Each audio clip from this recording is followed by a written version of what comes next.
최근 김정은 북한 노동당 총비서가 대한민국을 공격할 의사가 전혀 없다고 밝혔습니다. 한국에 대한 핵 위협을 계속하고 있지만 현재 남북한 상황에 대해 북한 고위층도 큰 부담을 느끼는 것으로 보입니다. 김정은 북한 노동당 총비서가 최근 북한의 육사에 해당하는 김정은 국방종합대학을 방문해 한 연설에서 대한민국을 공격할 의사가 전혀 없다고 밝혔습니다. 김정은은 과거부터 계속 남한을 무력 통일하겠다는 주장을 펼쳐왔지만 지금은 일절 관심이 없다면서 한반도 내 두 국가를 선언하면서부터는 더 이상 의식하지도 않는다고 밝혔습니다. 김정은은 또한 대한민국이 안전하게 사는 방법은 북한의 강력한 군사력을 사용하지 않게 하는 것이라며 북한을 건드리지 말고 북한과 힘자랑을 하지 않으면 될 일이라고 밝혔습니다.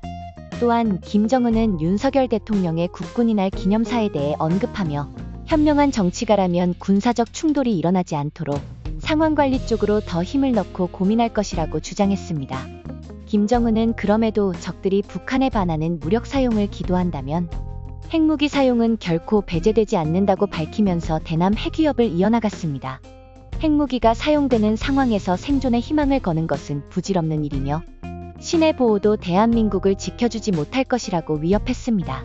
김정은이 한국에 대한 핵 위협을 계속하고 있지만 최근 국군이날 공개된 괴물미사일 현무5와 한국이 개발해낸 4.5세대 초음속 스텔스 전투기 KF-21 등을 의식하여 강대강으로 치닫고 있는 현재 남북한 대치 국면에 북한도 끝내 매우 큰 부담을 느낀 것으로 보입니다.